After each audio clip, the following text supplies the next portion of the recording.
상신과 무노이 나치 시미티야 수반이오로. O primeiro navio trazendo imigrantes japoneses chegou ao Brasil em 1908. Vindos inicialmente para trabalhar nas lavouras de café, os imigrantes se espalharam pelo interior do estado de São Paulo. Da cafeicultura, passaram rapidamente para outras atividades produtivas, tanto no campo quanto nas áreas urbanas. Em São Carlos, o primeiro registro da presença japonesa data de 1910 e um de seus marcos mais significativos é a criação da Associação Esportiva Tijuco Preto, em 1949, chamada pela comunidade de Kaikan ou apenas Nipo. Com 21 anos, eu vim para São Carlos, em 1952. Logo fiquei amigo de todo o pessoal e comecei a frequentar a Nipo de São Carlos. Quando comecei a frequentar, a sede da Nipo, era na chácara do Toyama. Naquela época tinha assim, um tipo teatro, né? Aí meu pai era um dos primeiros a começar a fazer a fantasia, né? Então os homens, se fantasiavam, mas eram os homens mesmo, né? Tinha também a gincana japonesa também, que aí precisava do prêmio, então eles precisavam de arrecadar um dinheirinho, para ajudar também, para fazer festa, essas coisas. E meu marido também colaborou. A gente sempre que pude colaboramos, porque era o único lugar assim de a gente frequentar,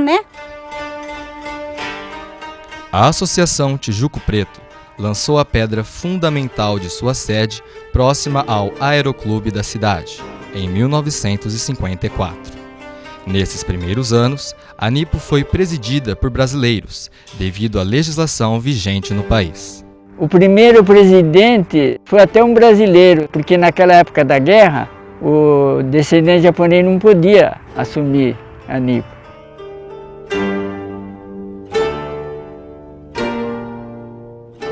Na década seguinte, consolida-se a participação da entidade na vida cultural da cidade.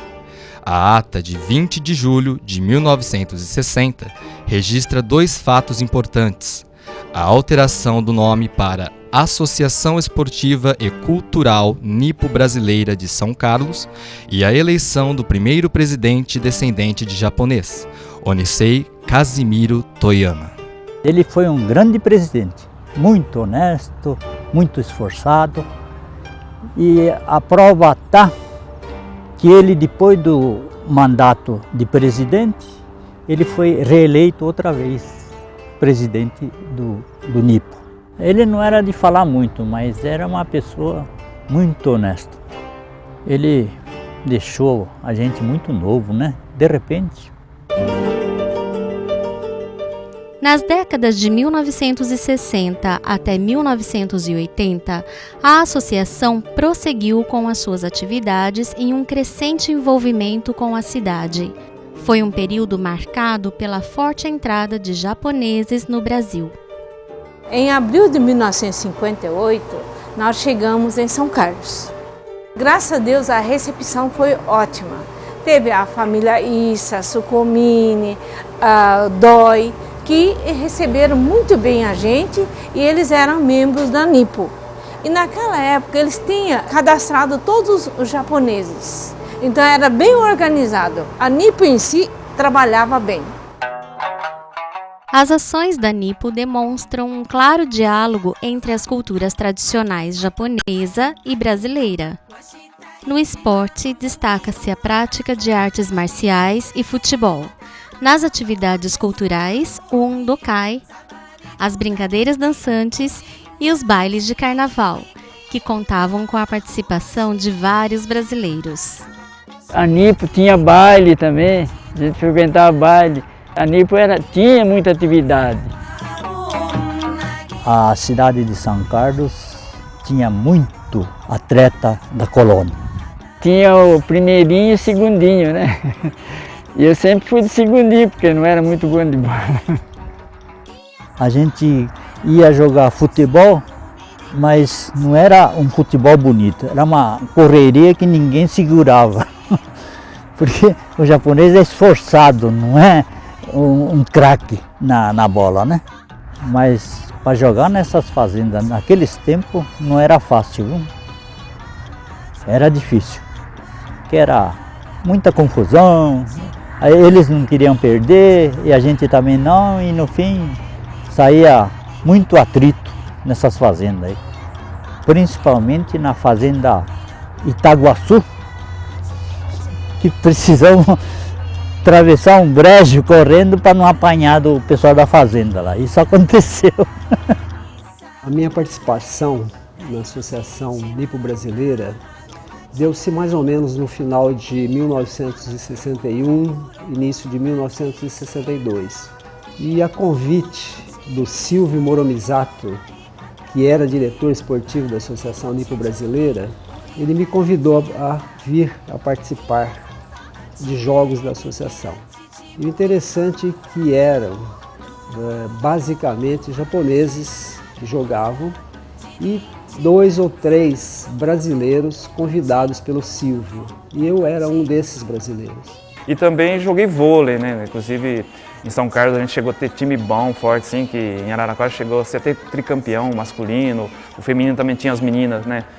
Que treinava junto com o time de São Carlos, né? Tinha umas Nicei alta e o masculino também com os estudantes, mais o pessoal daqui de São Carlos, né? Dava para fazer assim, times bons, né? Assim, bem competitivo. As artes marciais que eram praticadas em São Carlos, né? A história delas está muito associada à história do Kaikan. As primeiras artes que a gente tem registro de ser praticadas sistematicamente são o judô, mas também tem uma participação do Kendo e do Sumo em alguns eventos isolados. O judô é a primeira arte que chega em São Carlos, já tem uma equipe de praticantes no Kaikan durante a década de 50. O Karate-do começa a se desenvolver no seio do Kaikan, mais ou menos por 66, por aí, 68, né? E uma figura central para essa prática vai ser a de Minoru Harada. As primeiras academias começam a ser inauguradas em meados da década de 80, a gente tem a academia do professor Pares, do professor Santos. O movimento dessas artes saindo do Kaikan e indo para a cidade e dando suas contribuições para os cidadãos de São Carlos, né? Mas tudo surge lá da agremiação dos nipodescendentes. Até uns 10 anos eu só falava japonês. Desde pequeno meu pai levava eu e minhas irmãs na Nipo, tinha aula japonês para aprender a dançar. Tanto é que a gente apresentava muitas danças, tinha um dokai também, tinha corrida japonês. A gente participava assim nos festejos, todas as coisas que tinha no Kaikan, o Ano Novo e também a data do nascimento do imperador do Japão. O cinema, que ajuntava toda a colônia japonesa, né? Que era muito difícil o cinema naquela época, mas os moços do clube que trazia e a gente assistia o filme japonês. Que marca bastante, assim, que eu lembro bem, assim, é as brincadeiras dançantes, né? Os bailinhos que, na verdade, eram feitos com fita cassete, né? Tinha os temas, né? Tipo, a Noite das Bruxas, a Noite dos anos 60. E assim, o karaokê que eu lembro também tinha muitos estudantes, né? Os universitários, assim, de fora, que vinham aqui. Era, assim, um ambiente tranquilo, legal, né? Bem divertido. Então a gente foi convidado para a prefeitura, aí nós fizemos um dragão, assim, até bonito, assim, para a gente participar do carnaval de rua. Bem diferente, porque quando descia ele soltava fumaça. Então o povo ficava bem, assim, animado, bateram palma, foi muito legal assim também. Na descida da avenida, acho que até o mercado municipal, que acabava ali, foi muito bom também. No final da década de 1980, o fluxo de imigração se inverte e tem início o fenômeno Dekaseg, que causa forte impacto na sociedade local e no funcionamento do Kaikan. Então eu tive a ideia de ir trabalhar no Japão para ganhar um dinheirinho e tal. E eu com a minha mulher fomos trabalhar no Japão. Em 2 anos eu consegui o dinheiro para comprar a casa onde eu moro hoje. Eu fui para o Japão no ano de 1990, né, no começo do ano. E assim, a princípio a minha intenção era ir ficar 2 anos, construir minha casa, né, e depois retornar. Foi prorrogando, acabou ficando assim quase uma década lá, entendeu? Da cidade muita gente foi, né, os descendentes assim, olha, praticamente assim, tipo, acho que uns 60% dos descendentes, acho que estava indo para lá. A saída de nipo-brasileiros de São Carlos é intensa. Em 1998, a sede social da Nipo é fechada, sendo suas atividades suspensas. Aqui em São Carlos não foi bom. Deu uma esvaziada geral, né? Geral mesmo. E como fala, a atividade Nipo parou. São Carlos ficou só com as mulheres, né, descendentes, com as mulheres Nikkeis. E como na época não existia essa tradição de mulher participar de diretoria e tudo mais e tocar a associação, então acabou parando mesmo, né? Esse período em que houve necessidade de paralisação foi realmente o período negro da associação. Mas essa história começa a mudar quando um grupo de senhoras, em 2004, criou o Tomonokai, cultivando a cultura tradicional japonesa por meio da música, dança, culinária e outras práticas cotidianas. Da nossa geração, da Nisei e Issei, sente muito falta da nossa raiz, principalmente da conterrâneos, da comida, do contato, né? Então a gente estava querendo montar alguma coisa, um clube ou associação, baseado tudo na cultura e já estava sendo meio esquecidos. E na época, falaram, o que nós vamos fazer? O que de cultura, né? O que era mais rápido? Então era dança típica, né? Depois veio a culinária e agora a gente está pensando mais no ikebana, culinária mais avançado, né? Nesse período, o encontro entre o grupo Tomonokai e a Fundação Pro Memória possibilitou a realização da primeira exposição sobre os japoneses em São Carlos. O primeiro evento foi na estação. Para nós foi uma grande satisfação fazer primeiro a apresentação, foi muito emocionante. Esta aproximação garantiu ainda uma participação marcante da comunidade nas comemorações do Sesc Centenário do município em 2007. O impacto dessas iniciativas, a ação do Tomonokai e a proximidade do centenário da imigração japonesa para o Brasil motivaram a criação de outros grupos, como o Kodomonokai, e deu visibilidade para grupos como a Associação São Carlos de Kendo e o time de beisebol e softball da UFSCar. O grupo Kodomonokai surgiu com a necessidade de estar resgatando um pouquinho da cultura, da tradição. Havia interesse da parte de alguns familiares de estar colocando os seus filhos, suas netas no grupo. Com a formação do grupo Kodomonokai vieram também as famílias, né? E aí nós começamos a incorporar outras atividades para também satisfazer essa demanda, que é o Nihongaku, a culinária, a dança para senhoras. Surge então um movimento para a rearticulação da comunidade e um novo empreendimento, a reabertura da Associação Nipo-Brasileira de São Carlos. Teve uma festa em 2007 no mercado e o Oswaldo tinha colocado a barraca dele lá de produtos orientais. Aí fui conversar com ele, achei muito interessante. Por que nós não retomamos o Nipo? Então vamos marcar um lugar, nem que seja 2 pessoas, 1 pessoa, só nós 2. Se não vir ninguém, a gente começa. Então foi um grupo mais jovem que retomou. E a gente deu muita sorte, porque assim, estava todo mundo envolvido com essa preparação para o centenário, a prefeitura também estava engajada, né? Foi o centenário da imigração japonesa que fez a comunidade japonesa se reunir novamente e reerguer a associação.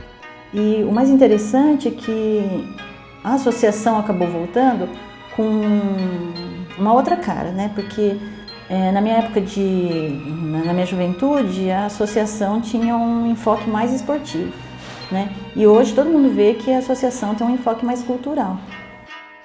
Com o lucro que a gente teve em várias festas que a gente promoveu junto com a prefeitura e com o SESC, a gente conseguiu dar uma reformada no prédio para a gente voltar a ter onde se reunir.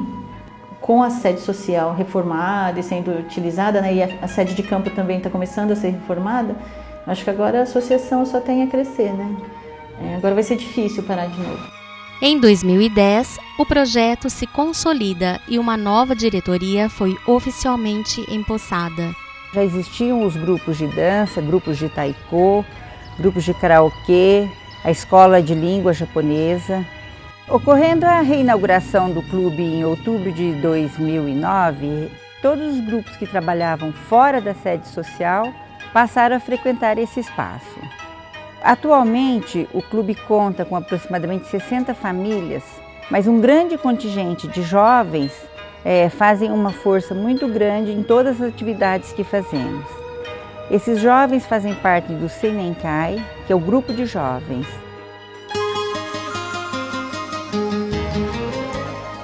No Seinenkai tem em torno de 40 a 50 pessoas ativas. Hoje em dia o Seinenkai é feito em grande parte por universitários da USP e da UFSCar. Mas as pessoas mais novas do Seinenkai, em princípio, eles são da cidade mesmo. O Seinen ele ajuda nos eventos do Kaikan. Nós somos responsáveis pelo Undokai.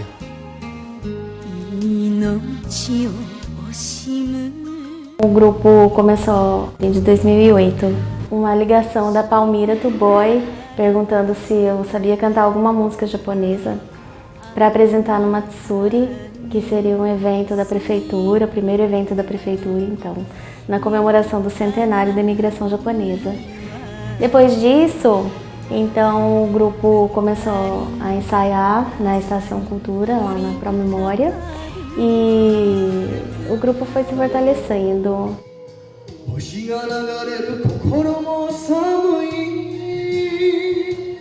Agora nós estamos aqui no Kaikan, né? E na sede já reformada, né? Com os grupos já se apresentando aqui, ensaiando aqui, né?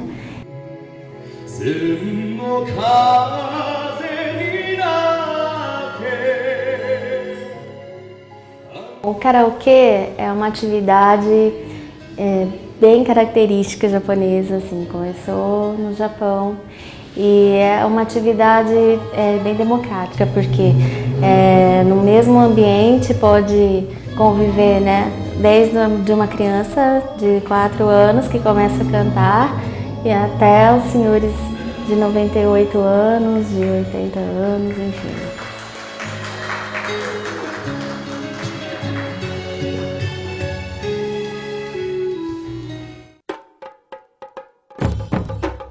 Como primeira atividade dentro da coletividade nipo-brasileira aqui em São Carlos foi o Kendo, que era dado lá no Cefer da USP.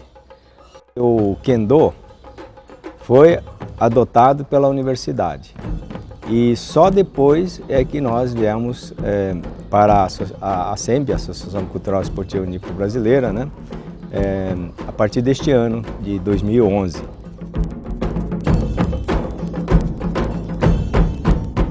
O grupo São Carlos Yanagi Taiko, ele começou em novembro de 2007, foi por uma iniciativa da Associação Cultural Esportiva Nipo-Brasileira aqui de São Carlos, junto com estudantes da Universidade Federal de São Carlos, Fábio Henrique Shiga e Sabrina Araújo de França, que já tinham conhecimento dessa arte do Taiko.